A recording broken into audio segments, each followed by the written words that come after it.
We all have a story. Your story is not my story, and my story is not yours. However, we can find joy, hope, and emotional healing even through our most painful moments in life. Let's walk and take this journey of healing together, one step at a time, because your story does not define you.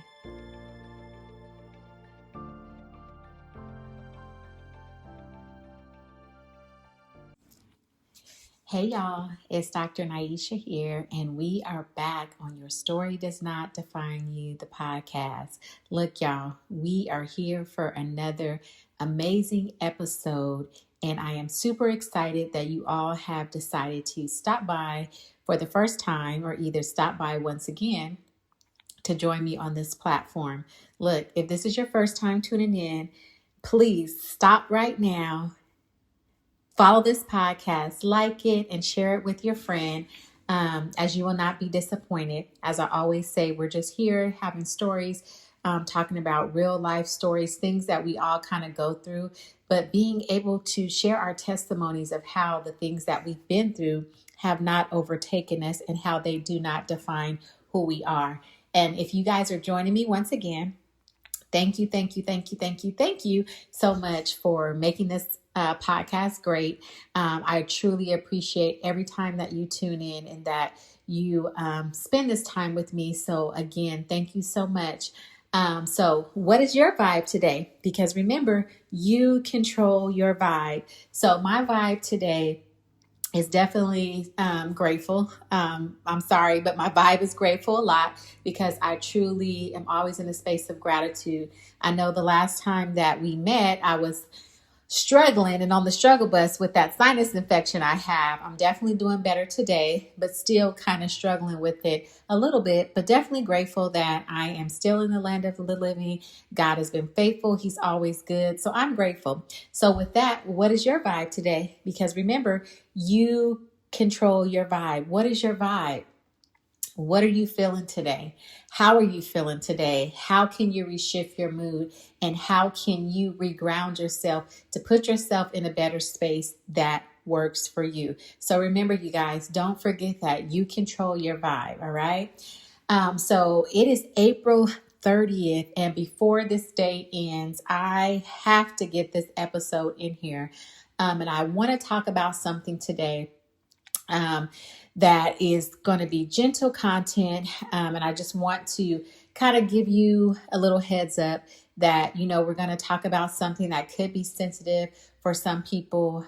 Maybe you're living with it right now, or maybe you've experienced in some kind of way. But today's episode will discuss domestic violence, abuse, and some of our recent tragic events that have happened that were in the news.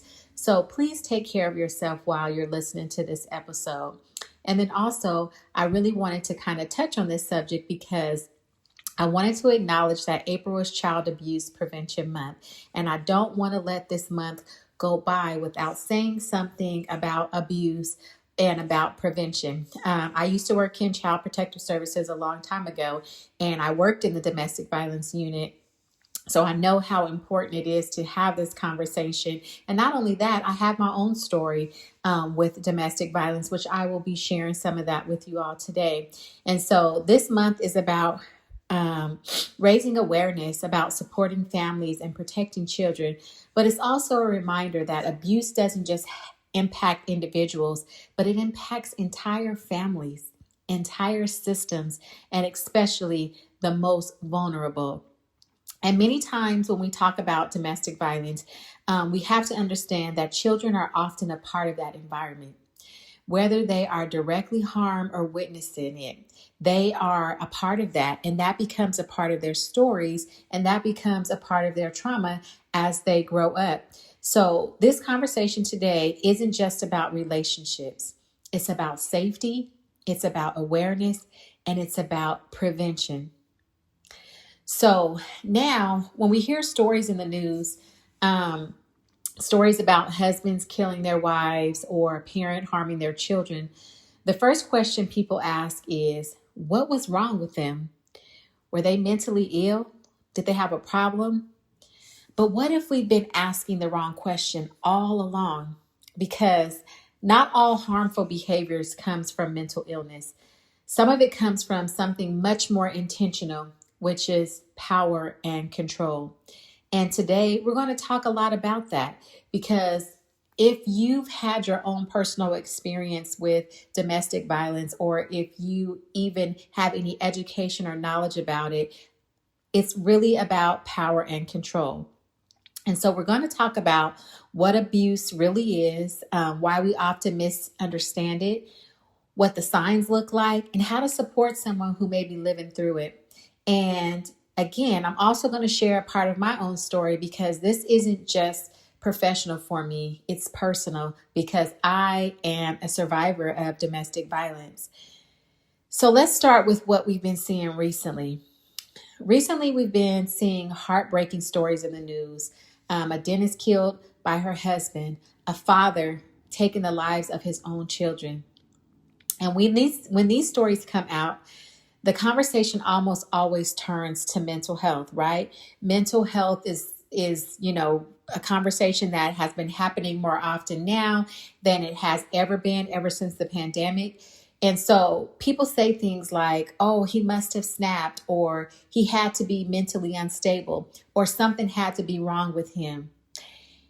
And while mental health is important and very real, this type of framing can actually be really, really harmful.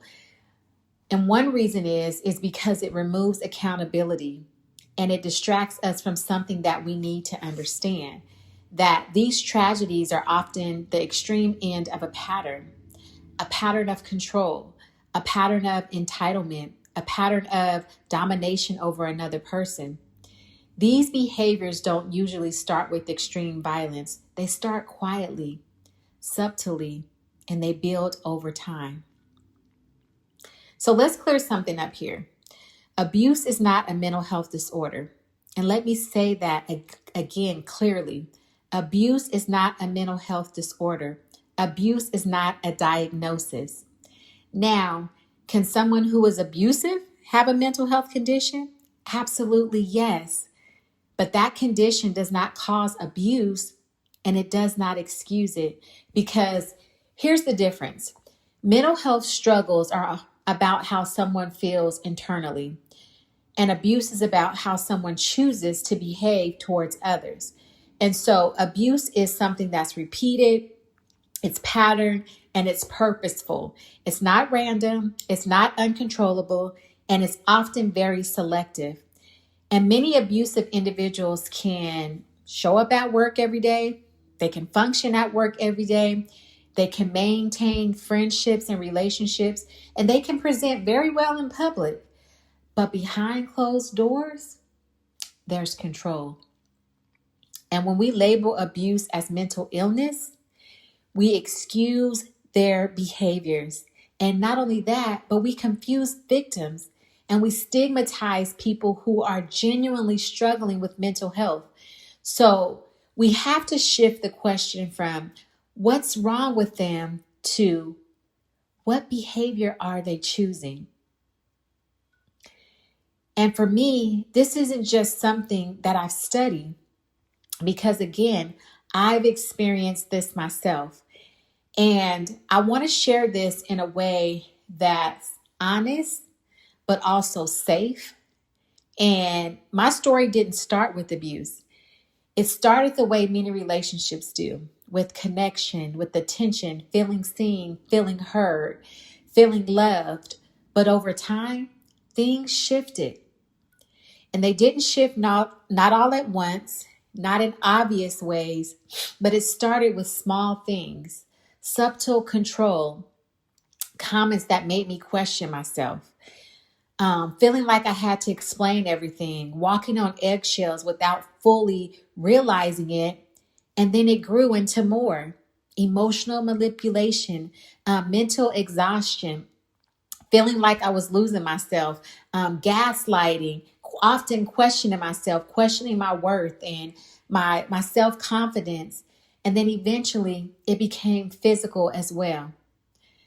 But what's really important that I want you to understand is this, that abuse doesn't always show up as constant chaos. There were moments where things felt good, moments where I thought, okay, maybe it's going to get better. And that's part of what makes it so confusing, because you're not just holding on to the pain, you're holding on to the potential of what it could look like if things were the way they were when you first started the relationships. And for a long time, I didn't label it as abuse. I just thought, maybe I'm overreacting, or maybe I need to try harder, or maybe this is just what relationships are like. And that's exactly how people stay. Not because they're weak, but because the situation is complex. And so, if I could just share here a little bit deeper about my personal situation. So, I could say that I've experienced 2 relationships in my entire life that were abusive. The first relationship definitely became physical. And again, it started off definitely not that way. It started off as a trusting, caring relationship that I felt seen, that I felt heard, that I felt loved, that I felt appreciated. But I remember the first time the abuse started, it started with just a slap on my face. And that really bothered me. But again, in my mind, I was thinking like, okay, maybe this won't happen again. But over time, that one slap became multiple slaps. Then eventually it became physical. It became real physical, to the point that my life was really in danger. And in that particular relationship, I oftentimes knew that I wanted to leave. I oftentimes knew that I needed to leave. But for whatever reason, I kept staying. And I think part of that was because I kept seeing the potential, the person that I met from the beginning, that I felt like, okay, maybe he will go back to that person, right? And then eventually enough was enough. That I knew that if I didn't get out of that relationship, that I was going to end up probably not alive. So by the grace of God, I did find enough strength to get out of that relationship. And when I say when I left that relationship, it didn't stop then, because it's all about power and control. And that person still tried to have power and control over me long after I had moved on and got into another relationship. They were still stalking me, saying things to me, thinking that I was afraid of them. But until they finally realized that I had gained my power back and that I was no longer afraid and scared of them, then they finally went on. But when I say it happened long after I left that relationship, that person was still trying to control me, right? So that was physical abuse that I experienced.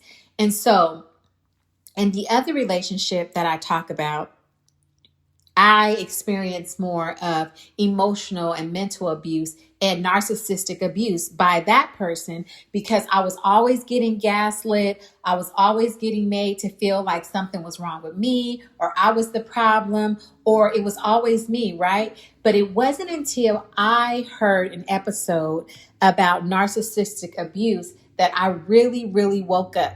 I really woke up and smelled the coffee, and I really realized what was taking place. Because when I listened to, it was actually a podcast. When I listened to that podcast, as I began to listen to that, I was like, oh my God, that sounds very familiar. And then I started thinking, oh my God, that is my partner. And then I was like, oh my God, that is me. And it was like so eye-opening for me. It was like that aha moment that I had, that I really realized that I was in a narcissistic abusive relationship. And I stayed in that relationship for a long time as well. Again, because I constantly overlook those types of behavior, because for the most part, the person that I was with was very loving, was very kind, made me feel seen, made me feel heard most of the time. But then it was those moments that he gaslit me and tried to make me feel like something was wrong with me. Oh, you're crazy. Oh, you're crazy for thinking like that. But it wasn't until I woke up again, I smelled the coffee, and I obtained my power back. And so after I finally got out of that relationship, I really became really, really aware, to the point that I definitely wouldn't have allowed myself to be in another relationship like that anymore. I really took the time that I needed to really focus on me and really heal and allow myself to be in a better space. And so I'm sharing this to say that I definitely was one of those people that said, oh, I would never be in an abusive relationship. I would never let somebody put their hands on me or talk to me in that way or treat me that way. But you never know what you would allow yourself to get into, right? And so I grew up in a home with both of my parents, and there was some domestic violence in the home when I was younger. And I remember a lot of nights when my parents used to get into it, that my mom would pack us all up, me and my siblings, pack us all up in the middle of the night, in the car, running away to go to my aunt's house for safety. And so there was things that I witnessed. And this is where intergenerational patterns are so real, right? Because again, I witnessed these types of behaviors within my parents. Now, this wasn't something that happened forever, but there was a period of time that there was domestic violence in the relationship. And I remember that I witnessed this, I seen this, but my mom never talked about it, right?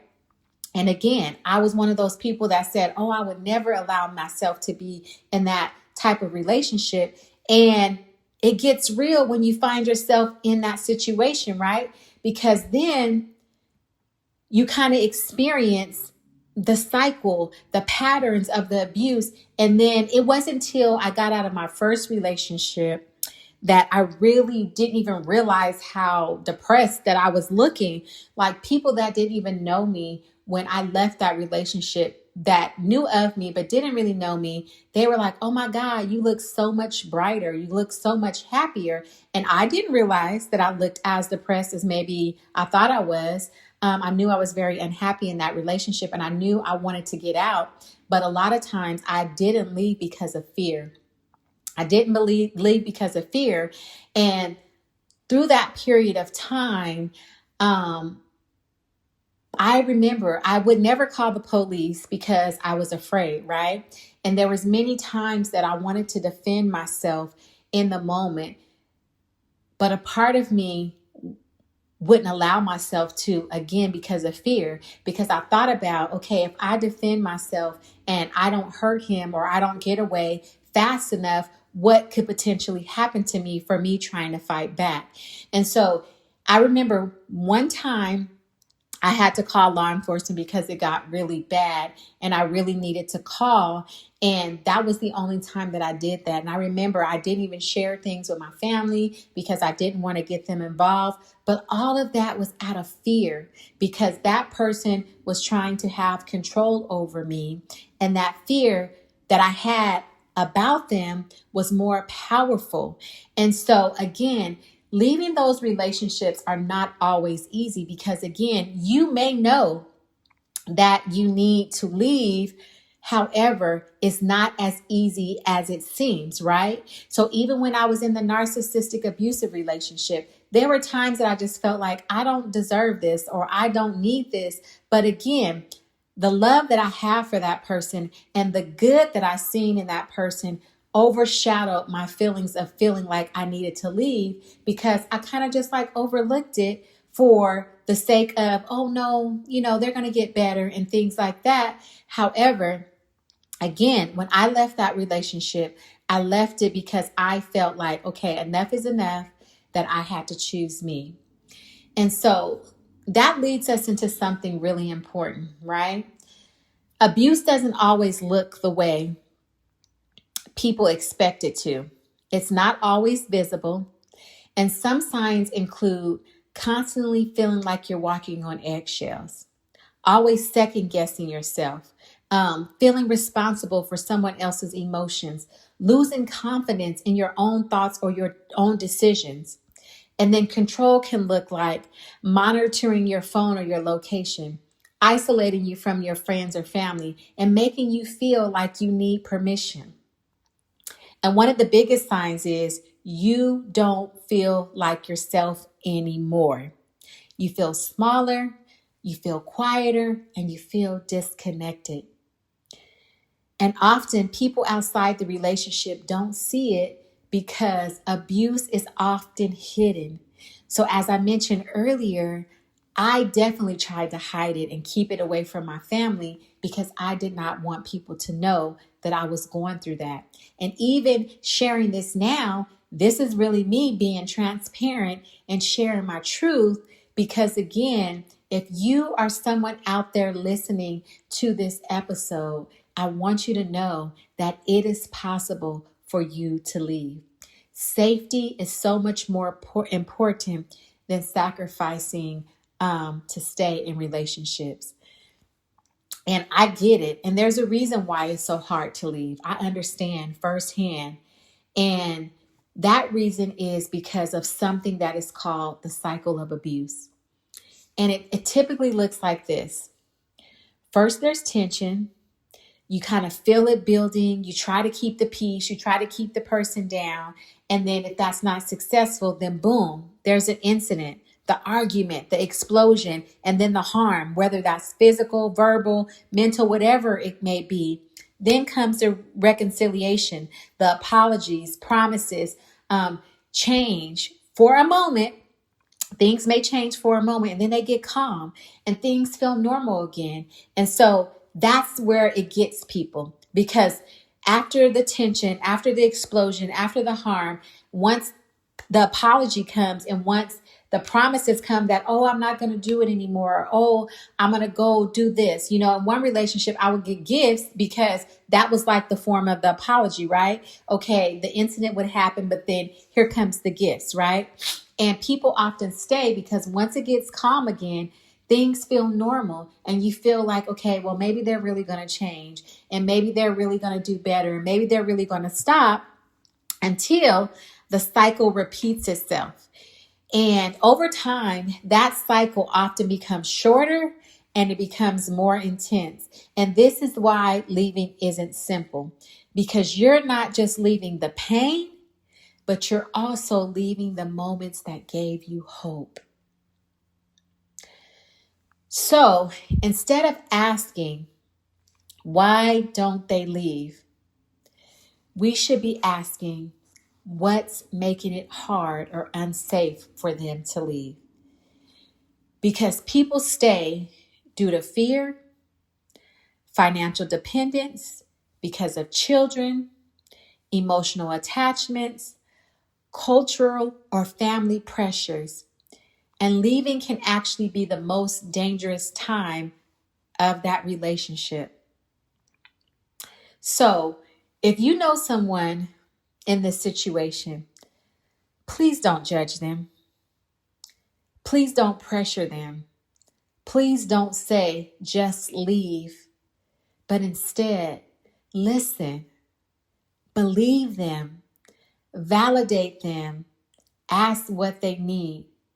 Because support matters more than solutions. Trying to get them back to safety matters more than solutions. Because if you have never walked in those shoes before, you will never truly understand. Keep the judgment out of it. Find your best. Try your best to support that person and to help them to stay safe. Offer a safety plan for them. Just make sure that you are not judging them. Because look, y'all, domestic violence and abuse is not a mental illness, right? Can people who have a mental illness have those behaviors? Yes, but mental illness does not cause people to be violent and to be abusive. It is about power and it is about control. And again, if you or somebody else is in this situation or have experienced something in this situation, I just want to leave you with this. Abuse is not always loud. It's not always visible, but it is very, very real. And it's not about mental illness. It's about power and control. And the more we understand that, the better we can protect, support, and respond. Now, if this episode resonated with you, whether personally or for someone you love, you are not alone. And can I just say that help exists? You deserve safety. You deserve peace. And you deserve to feel like yourself again. You deserve to love. You deserve to be happy. You deserve to choose you over everything else, right? Even if this is your story, this does not have to continue to be your story. If you are staying in a relationship for the sake of your children, can I just say that you are causing more harm to your children by staying than leaving? Because children are not blind. Children are very aware, and they know when something is going on. So I admonish you to know that this is not something that you ever have to do alone, that there is help and there is support out there for you. So I want to encourage you today, please reach out for help, reach out for support. If you don't really know what to do and how to do it, send me a message and I will definitely give you the resources that you need. If you are listening to this episode and you say, Dr. Niesha, I hear you. I feel what you're saying, but I really don't know what to do. I'm so afraid and I'm so scared. Look, y'all, reach out to me and I will definitely lead and guide you in the right direction. So as we close out the month of April, April is Child Abuse Prevention Month. And again, we want to support everyone who is in this situation. And please know that I'm here to support you. And I want you to be safe. And I'm here to help you to safety. So until next time, Dr. Niesha here. Take care and be safe.